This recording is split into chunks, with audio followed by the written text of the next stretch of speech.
욥기 14장 18절부터 22절까지 읽겠습니다. 무너지는 산은 정령 흩어지고 바위는 그 자리에서 옮겨가고 물은 돌을 닳게 하고 넘치는 물은 땅의 티끌을 씻어 버리나이다. 이와 같이 주께서는 사람의 소망을 끊으시나이다. 주께서 사람을 영영히 이기셔서 떠나게 하시며 그의 얼굴 빛을 변하게 하시고 쫓아 보내시오니 그 아들이 존귀하나 그가 알지 못하며 빛은 하나 그가 깨닫지 못하나이다. 오직 자기의 살이 아프고 자기의 마음이 슬플 뿐이니이다. 소발의 훈계를 받고 욥이 길게 대답을 합니다. 12장부터 14장까지인데 우리가 크게 네 단락으로 나눴죠.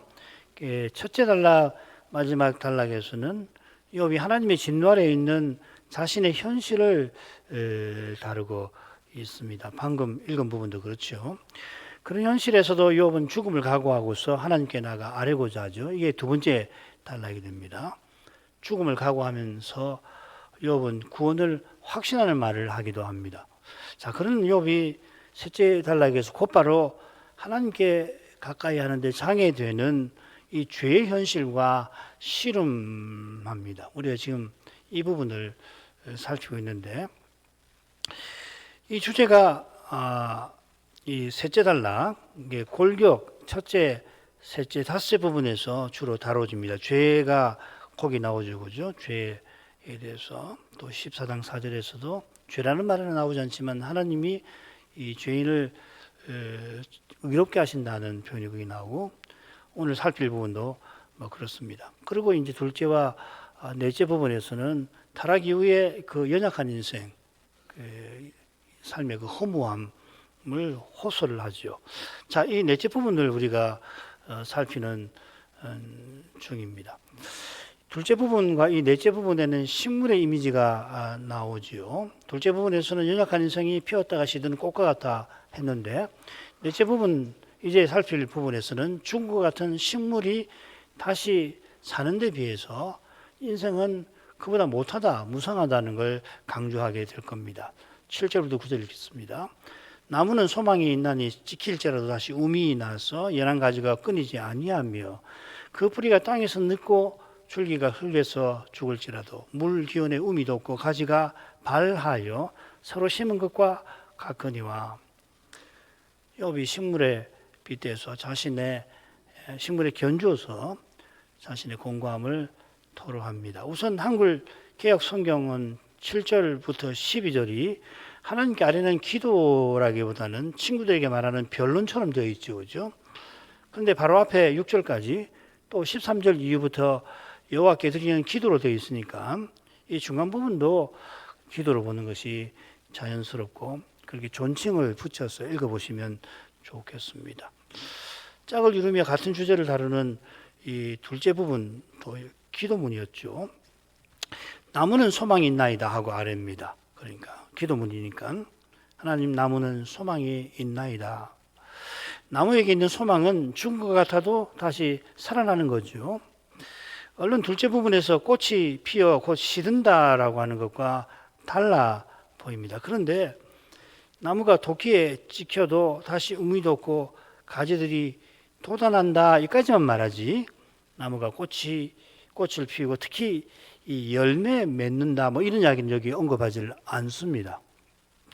둘째 부분에서도 꽃이 피어 시든다는 것만 이야기하지 꽃이 피어 열매 맺는 점은 언급을 하지 않습니다.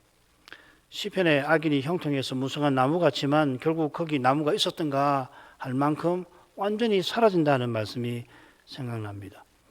나무는 소망이 있다 할 때 욥은 자기가 소망 없이 죽는 것을 두려워하는 겁니다. 나무는 다시 우미 돋을 가망이 있지만 자기가 이번에 하나님께 아뢰다가 죽게 되면 평생 바라던 바가 물거품 될 것이라 두려워하는 겁니다. 이런 두려움이 소망 있는 나무를 말하지만 실제로는 둘째 부분처럼 역시 나무가 열매 맺는 것을 언급하지 않는 데서 감지됩니다. 요컨대 둘째 부분에서는 피고 지는 꽃처럼 하나님의 진노 아래 인생은 허무하다고 말한 것이고 여기서는 그런 인생이 식물보다도 더 못하다 그렇게 말하는 거죠.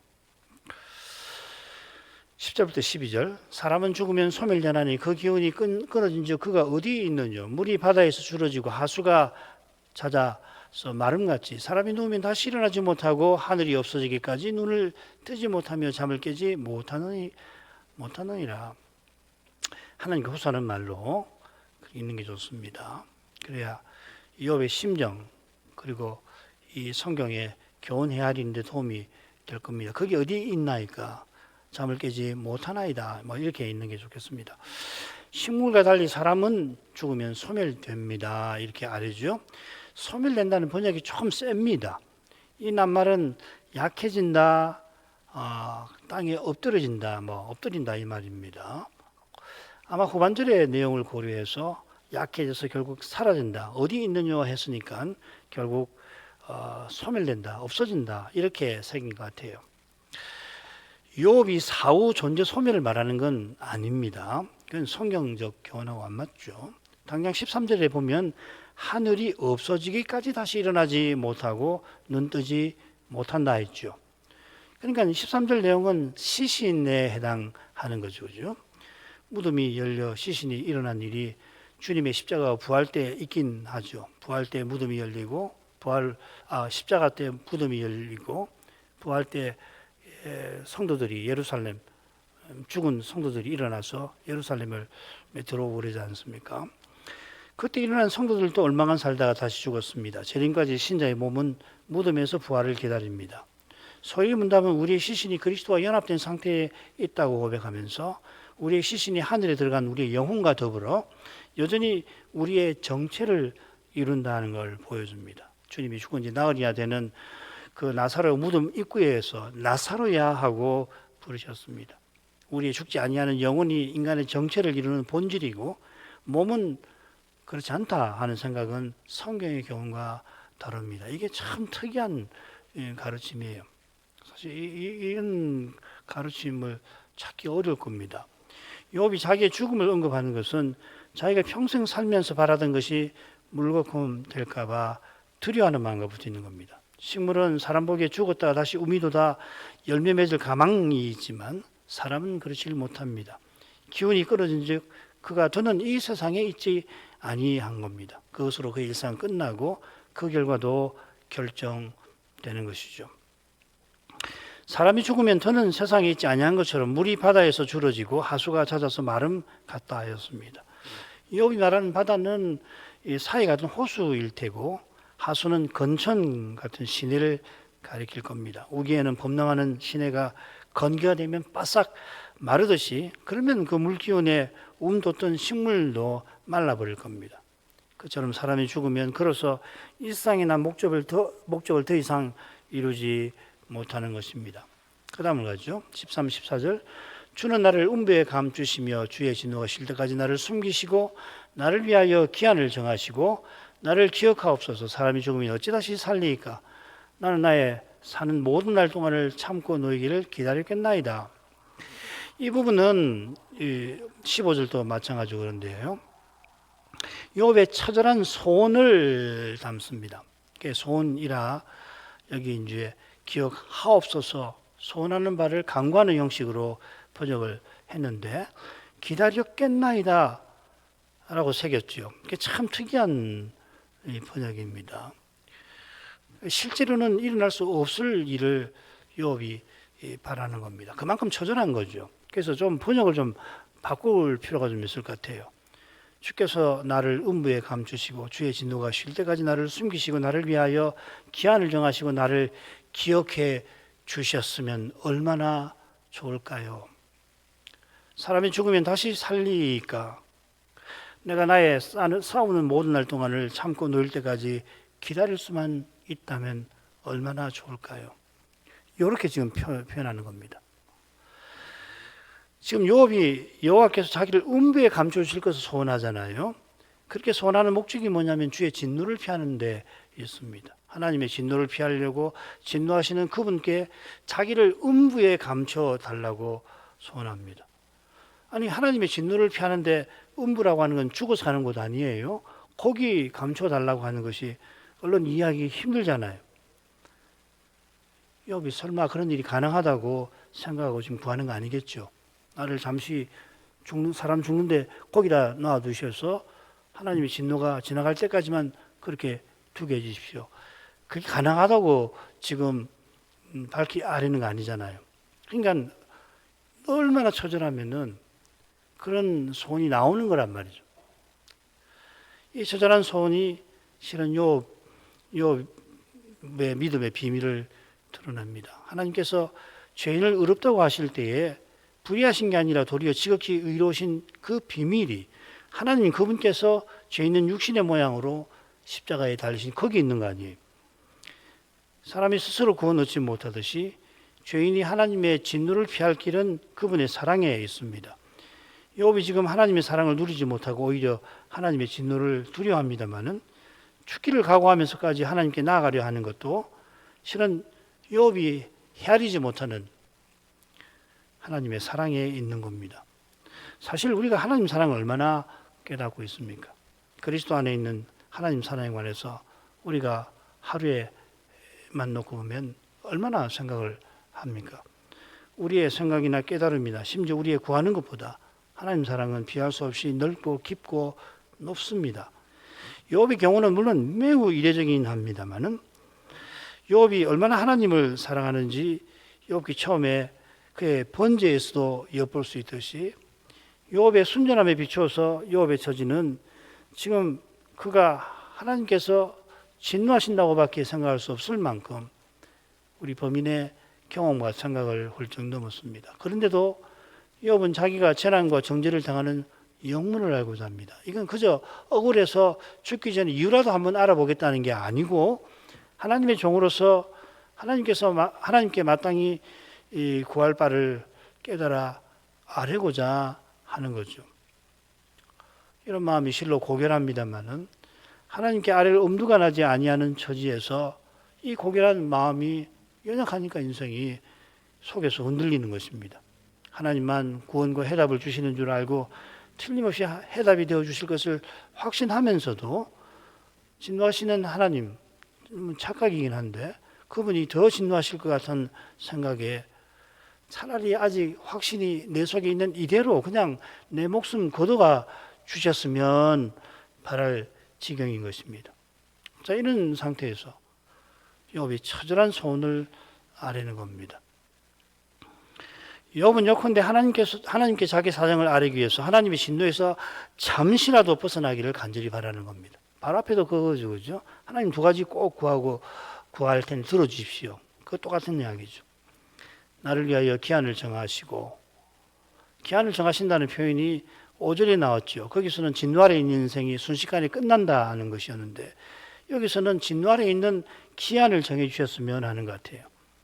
욥이 진노 아래 영영 있게 될까 봐 심히 두려워합니다. 하나님의 진노를 맛보거나 혹은 하나님이 멀리 떠나 계시거나 나를 버리신 것 같은 그런 경험을 할 때 특별히 그게 영원히 이어질 것 같은 생각에 심히 두려운 거거든요. 이런 두려움에서 하나님이 자기를 기억해 달라고 소원합니다. 엘리바스에게 대답하면서 자기 생명이 한 호흡 같음을 기억해 달라고, 또 빌닷에게 대답하면서는 자기를 흙으로 지으신 것을 기억해 주실 것을 욥이 구했죠. 이 기억이라는 말은 언약의 용어죠. 그렇죠? 지금도 진노 아래 있다고밖에 생각할 수 없는 그런 자신의 처지를, 그런 처지라서 평생 바라던 소원이 사라질까 봐 두려워하는 자신의 이 근심을 살펴달라고 바라는 것입니다. 욥의 이런 소원이 나의 싸우는 모든 날 동안 참고 놓이기를 기다렸겠나이다 하는 데서 잘 드러납니다. 앞에서는 품꾼의 이미지를 썼는데 여기서는 군 복무의 이미지를 이용해서 소명과 사명을 꼭 이루고자 하는 심정을 드러내는 겁니다. 언제 죽을지 모르는 처지에서 더욱이 하나님께 아뢰면서 더 진노받아 남은 목숨마저 잃게 될 수 있는 처지에서 욥은 하나님의 언약을 자기 생명보다 귀히 여기는 겁니다. 이런 심정은 메시아와 하나님 나라를 바라는 믿음에서 나옵니다. 이 믿음은 예수 믿고 죽어서 천당 가지 하는 신앙과 분명 다릅니다. 이 믿음은 겟세마네에서 내 원대로 마옵시고 아버지 원대로 하옵소서 간구하신 그 주님을 사명을 꼭 이루려고 이루어 주시기를 바라는 그 주님을 본받는 것입니다. 이런 점에서 친구들이 거짓으로 정죄할 때 욥이 얼마나 고통스러웠을지 짐작하고 남음이 있습니다. 그러니까 욥의 이 심정을 살피는 게 보통 어려운 일이 아닌 것 같아요. 얼마나 생각을 많이 하고 또 하고 이런저런 경험을 막 동원을 해봐도 야, 이 양반이 지금 어떤 심정에서 무슨 말을 하는가 다 헤아리기 어려운 것 같아요. 우리도 조금씩 이제 알아가고 있는데 그 다음 보죠. 15절부터 17절 주께서는 나를 부르셨겠고 나는 대답하였겠나이다. 주께서는 주의 손으로 지으신 것을 아껴보셨겠나이다. 그러하온데 이제 주께서 나의 걸음을 세시오니 나의 죄를 살피지 아니하시나이까. 내 허물을 주머니에 봉하시고 내 죄악을 싸매시나이다. 지금 욥이 그 짝을 이루는 첫째 부분 13장 22, 27절처럼 하나님께 아랠 소원을 간절히 바라고 있습니다. 15절 역시도 앞에와 마찬가지로 간절한 소원을 담고 있습니다. 자기를 음부에 감추어 주시라고 실제로는 불가능한 것을 처절하게 소원한 것처럼 지금 주께서 자기를 불러 주시라고 하는 것도 지금 욥으로서는 비슷합니다. 당연한 게 아니고 하나님께 아뢰고 싶은데 아랠 수가 없으니까 하나님이 먼저 불러달라고 앞에서 청하잖아요. 지금도 비슷하거든요. 그러니까 욥이 지금 어떤 상태에 있는가? 하나님께 나가 기도하는 것을 무엇보다도 원하지만 실제로는 이게 불가능해 보이는 거란 말이에요. 왜냐하면 나가다가 하나님이 자기 생명을 거둬가실 수가 있으니까 이해하기가 너무너무 어렵죠. 이런 경험을 유사한 경험이라도 하면 좀 나은데 그러니까 이 욥이 기도를 어떻게 생각했나 큰 숙제를 받은 느낌이에요. 그러니까 지금 욥은 하나님께 나가 기도해야 되는데 할 엄두가 안 나는 거라고요. 로마서 8장 26절에 있는 것처럼 우리가 연약해서 마땅히 구할 바를 알지 못한다는 그 말씀이 좀 도움이 되긴 해요.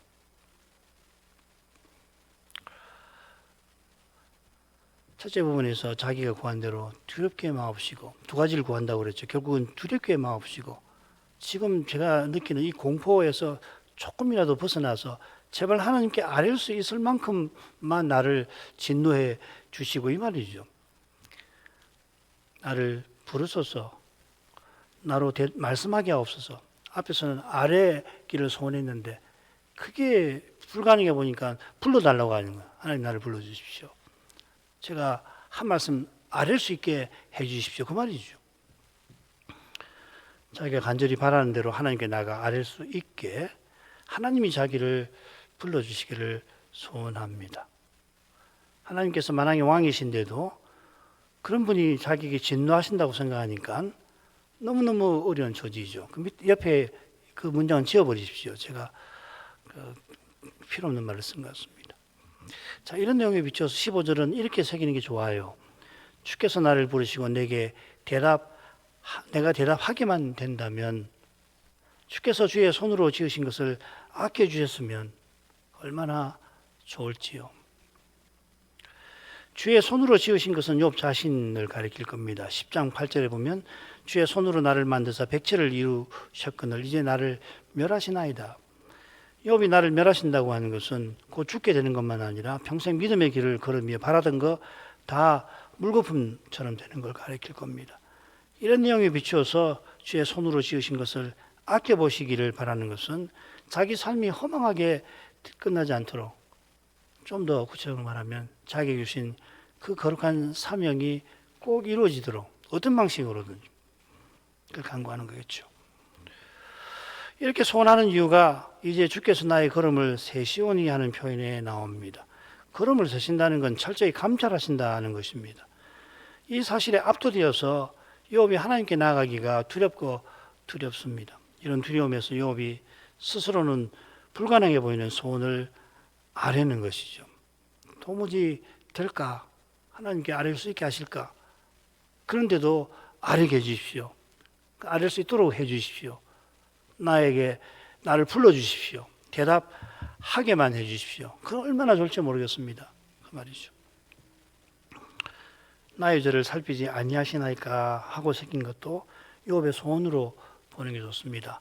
나의 죄를 살피지 말아 주셨으면, 이렇게 본자는 흐름에 맞아요. 이런 짝을 이루는 첫째 부분에서 욥이 나의 불법과 죄가 얼마나 많으니까 나의 허물과 죄를 알게 하옵소서 할 때 바로 그 심정하고 통하는 거죠. 하나님께 나아가 장애되는 현실에 딱 갇혀 있어가지고서, 그러니까 하나님 자비 외에는 구할 게 없는 거죠. 자기로서는 길이 안 보이죠. 그러니까 자비를 베풀으셔서 이 나의 사정, 하나님 내게 맡기신 이 거룩한 사명에 관해서 아뢰는 걸 꼭 들어주시고 그걸 친히 이루어주십시오. 그런 마음이거든요.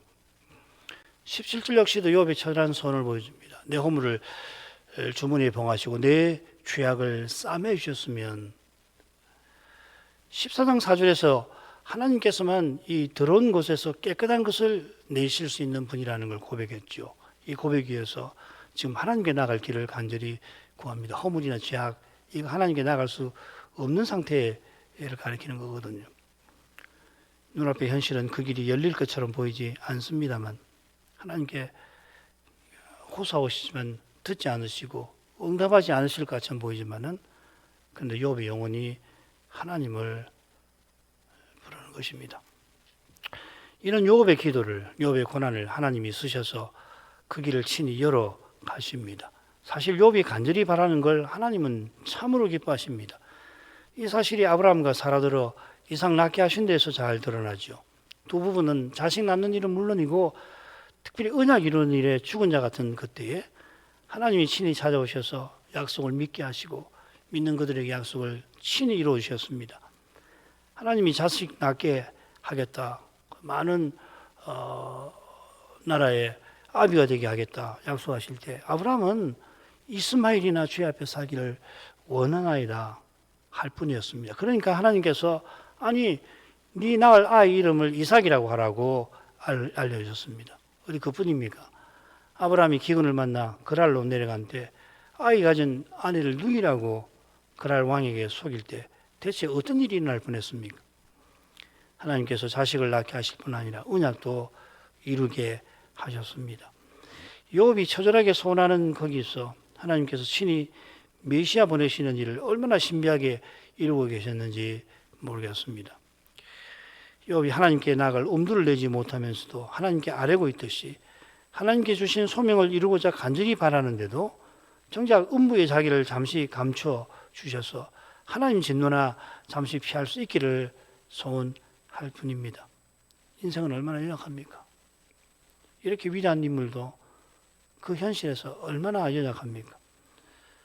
이런 인생이 그리스도께서 다시 오시는 일에 영원한 영광을 위해서 무슨 공로를 쌓겠습니까? 우리가 이런 생각을 풀 수가 있겠습니까? 잠시 받는 고난의 가벼운 것이 지극히 크고 영원한 영광의 무거운 것을 이룬다는 이 사도의 말씀은 오직 그리스도 안에서만 해명되고 또 이루어질 것입니다. 고난 받는 내가 이루는 게 아니라 성신으로 내 안에 사시는 그리스도가 믿는 나를 통해 이루시는 것입니다. 마지막 분가죠. 무너지는 산은 정령 흩어지고 바위는 그 자리에서 옮겨가고 물은 돌을 닳게 하고 넘치는 물은 땅의 티끌을 씻어버리나이다. 이와 같이 주께서는 사람의 소망을 끊으시나이다. 주께서 사람을 영영에 이기셔서 떠나게 하시며 그의 얼굴빛을 변하게 하시고 쫓아보내시니 그 아들이 존귀하나 그가 알지 못하며 비천하나 그가 깨닫지 못하나이다. 오직 자기의 살이 아프고 자기의 마음이 슬플 뿐이니이다. 넷째 단락인데요. 이 첫째 단락과 짝을 이룹니다. 하나님이 인생에게 재앙 내리신다는 주제를 다루고 있습니다. 욥이 재앙을 언급하는 이유가 뭔지 한가운데 나오죠. 주께서 사람의 소망을 끊으시나이다. 이 구절 앞뒤로 비슷한 내용이 나옵니다. 이 주제는 우리가 첫째 단락에서 살핀 셈이니까 간단하게 핵심만 다루려고 합니다. 욥은 산과 바위를 들어서 하나님의 재앙에 인생이 허무함을 아뢰려고 합니다. 산이 경과하여 연구할 같지만 큰 홍수에 무너지고 산사태가 나서 큰 바위도 굴러가 버립니다. 그처럼 바닷물이나 강물에 단단한 돌이 닳고 닳아서 모래가 되더니 마침내는 그 모래가 씻겨 버립니다. 욥이 산과 바위에 자기 소망을 빗대는 점이 실은 눈에 띕니다. 욥이 믿음의 길을 어떻게 걸어왔는지 헤아릴수록 그가 죽기를 각오하고 하나님께 아뢰려는 이 심정이 얼마나 고결한가 점점 생생하게 다가옵니다. 사람이 얼마나 고결해질 수 있을까? 하나님은 그리스도 안에서 우리를 얼마나 고귀한 존재로 만드시려고 하나? 역설적으로 욥의 고난을 통해서 확인하게 됩니다. 욥이 각오할 만큼 욥이 일평생 소망하던 메시아와 하나님 나라는 과연 우리 생명보다 귀합니다. 생명보다 귀한 만큼 그리스도의 영광이 바울이 살고 죽는 목적이었습니다. 믿음의 길에서 우리가 소망하는 바가 생명보다 귀한 것처럼 그렇게 소망하게 하는 참된 믿음은 하나님의 은혜 위에서 실제로 바위보다 견고해집니다. 이런 관점에서 베드로 사도가 참된 믿음을 금과 비교하죠. 너희 믿음의 시련이 불로 연단하여도 없어질 금보다 더 귀하여 우리 구속은 은이나 금같이 없어질 썩어질 것으로 한 게 아니요 그리스도의 보배로운 피로 한 것이라. 가치의 면에서 특히 썩지 아니함의 면에서 이거 생명하고 관계되는 거거든요. 그러합니다. 그만큼 썩지 아니하는 것이 지금 여기서는 뭐 거의 없습니다만은 참된 믿음은 그리스도의 피 덕분에 은혜 덕분에 사랑과 소망과 더불어 항상 있을 것입니다. 영원히 있을 것입니다. 바위는 장차 사라지고 맙니다만은 참된 믿음은 바라던 바를 세세토록 계속해서 맛보게 될 것입니다. 이게 믿음, 소망, 사랑 이 세 가지는 항상 있을 것이다 하는 그 말씀의 뜻이기도 하죠. 욥이 메시아를 바라는 까닭에 하나님께서 사람의 소망을 끊으시는 그런 현실에 그가 죽음의 고난을 맛봅니다. 그 현실이 주께서 사람을 영영히 이기셔서 떠나게 하시는 것입니다. 이긴다는 표현이 두 번째 논쟁으로 가면 엘리바스의 훈계에 나옵니다. 하나님께서 이기신다는 욥의 말을 듣고는 욥이 자기 훈계를 받지 아니하면 네가 환난과 고통에 압도당할 거라고 정죄하면서 똑같은 말을 써요. 참 잔인하죠, 그죠? 말을 못하게 하는 거죠. 무슨 말을 하면은 그걸 꼬투리 잡아가지고서 정죄하는 데 쓰는 거 아니에요. 이런 정죄를 받는 현실에 욥은 죽음의 고통을 맛볼 겁니다. 떠나게 하시며 그 얼굴빛을 변하게 하시고 쫓아보내시오니 그가 맛보는 죽음은 그저 목숨 잃는 정도가 아니라 목숨보다 귀한 소망이 사라질 정도입니다. 21절에서 욥은 전도자의 교훈을 조차 토로합니다. 그 아들들이 존귀하나 복수입니다. 그 후손들, 자손들이 존귀하나 그가 알지 못하고 그들이 비천하나 그가 깨닫지 못합니다. 이렇게 말하고 있습니다. 전도자가 해 아래서 사람이 죽은 후에 남긴 재물이나 권력을 자손이나 후세대가 어떻게 할지 아무도 모른다. 전혀 아무도 알 수 없다는 사실을 헛되다 하면서 구름을 잡는 것 같아 하면서 지적하고서 결국 해 저 너머에서 오는 계시의 빛을 추구하라고 권하지요. 그 빛은 오실 메시아와 영원한 나라를 늘 가리킵니다. 그처럼 바울이 그리스도를 영광의 소망이라 부릅니다. 욥은 이런 소망이 자신의 처절한 현실 앞에서 무너진 것 같아 괴롭습니다. 절박한 심정을 담아 지금 자손을 들어 말하는 것 같습니다. 이게 굉장히 아픈 대목이죠. 자식 다 잃었잖아요, 이 사람. 그의 이런 심정이 오직 자기 살이 아프고 자기 마음이 슬플 뿐이니이다 하는 표현에 배웠습니다. 살이 아프다는 것은 필시 자기 악창을 암시할 겁니다. 일반적으로 사람을 관한 하나님의 인생을 이기시어서 그 삶을 허무하게 하신다는 내용인데 결국 자기 이야기하는 거잖아요. 그의 슬픔은 모든 자식을 잃은 현실과 당연히 붙어있겠죠. 이런 끔찍하고 비참한 처지에서 욥은 소망이 물거품처럼 사라지는 현실을 비통하게 마주합니다.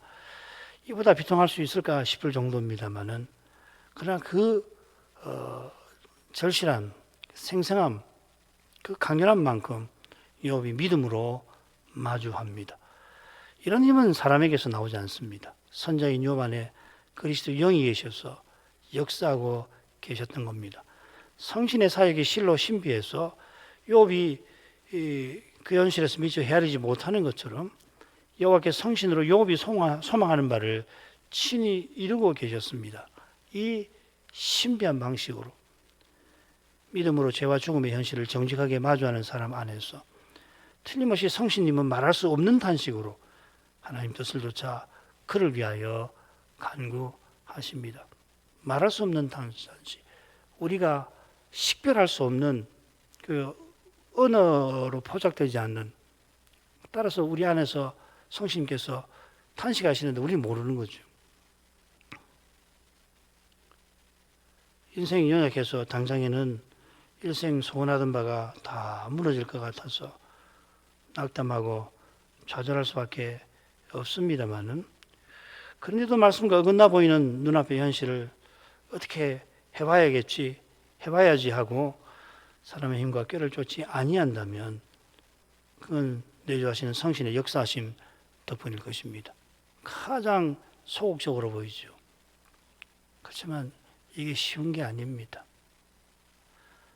사람의 힘으로는 못하는 거죠.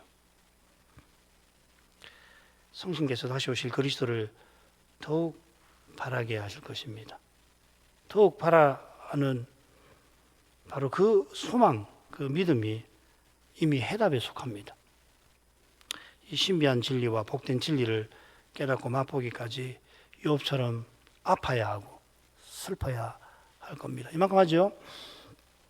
기도 읽겠습니다. 제목, 소발의 정죄에 대한 욥의 대답은 실로 비탕하게 끝납니다. 지독한 악창에 살이 아프고 재앙의 결과들과 친구들의 정죄에 마음이 실로 아플 뿐입니다. 욥은 사람이 견디지 못할 처지에 놓여 있는데 무엇보다 믿음의 길을 걸으며 바라던 그 소망하던 바가 물거품처럼 되어가는 현실이 그러합니다. 그의 처지와 현실과 심정이 욥의 대답하는 말에 깊숙이 배어 있는 만큼 그의 고난을 헤아리지 못하면 그의 말들을 새기기가 실로 힘듭니다. 이 부분 혹시 관심 있으면 주석 같은 거 읽어보세요. 제 한 거하고 굉장히 다를 겁니다. 여기서 부활에 관한 이야기를 자꾸 하는데 아무리 생각해도 그 주석보다는 금방 여러분이 해석한 내용이 해석이 더 본문에 맞다고 생각되거든요. 그의 심정과 현실이 우리의 통념과 일상에 비추어 매우 이례적입니다만은 그가 바라던 메시아께서 십자가로 걸어가신 그 길과 십자가에서 그분께서 맛보신 고난과 더욱이 하나님이신 그분께서 이런 고난을 겪으실 때 그 심정, 품으신 심정에 여전히 비할 바가 되지 못할 것입니다. 여기 오실 메시아를 전한 거기서 그의 고난도 의미와 가치와 보람을 지니게 됩니다. 참된 믿음의 길이 그리스도와 함께하는 거기서 열리는데 그 길에서 그리스도께서 성신으로 내 안에서 하셔서 친히 자기를 드러내고 나타내셔서 아버지의 뜻을 이루어 가십니다. 이는 믿는 우리에게 주님의 부활 생명을 주시고 그 생명을 살아내게 하시는 건데 늘 놀랍지만 그리스도의 남은 고난에 참여하게 하시는 방식으로 살아내게 하십니다. 사도의 이 교훈이 사람의 이해와 설명을 넘어서는 것인 만큼 이 거룩한 진리와 복된 진실을 터득하고 실현하는 과정에서 오직 성신님만을 의지할 수밖에 없는 그런 어려운 처지에 인생이 놓이게 하십니다. 성신께서 이런 처지 곧 마땅히 구해야 하는데 뭘 어떻게 구해야 할지 모르는 이런 우리를 위해서 말할 수 없는 탄식으로 간구해 주시는 덕분에 우리가 욥처럼 자기가 어떤 처지에 있는지 심지어 오해하기도 하고 그런 상태에서 하나님 나를 버리신 거 아닌가, 우리를 버리신 게 아닌가, 지금까지 믿음으로 살아온 거 전부 헛것으로 돌아가는 거 아닌가 하는 이 심각한 근심에 처하게도 됩니다. 이 근심과 오해가 얼른 바위보다 견고한 믿음의 확신과 심히 어긋나 보입니다만은 견고한 확신에 이르는 길에 연약한 우리에게는 괴롭지만은 필수적인 것입니다. 그처럼 유한한 인생이 스스로 견디지 못하는 근심 중에서 주의 자비를 간절히 구하는 바로 거기 주님께서 친히 구원하시는 진리와 진실이 아름답게 소망스럽게 이루어져 갑니다. 이 깨닫는 성신의 감화가 믿음의 길을 걸어가는 우리에게 실로 절실을 하니 오늘도 성신의 이런 감화와 은혜를 구하겠습니다. 이런 감화와 은혜는 말씀을 깨닫는 데서 얻는 것이니 이런 말씀이 계속해서 교회에 전파되도록 위해서 기도하십시다.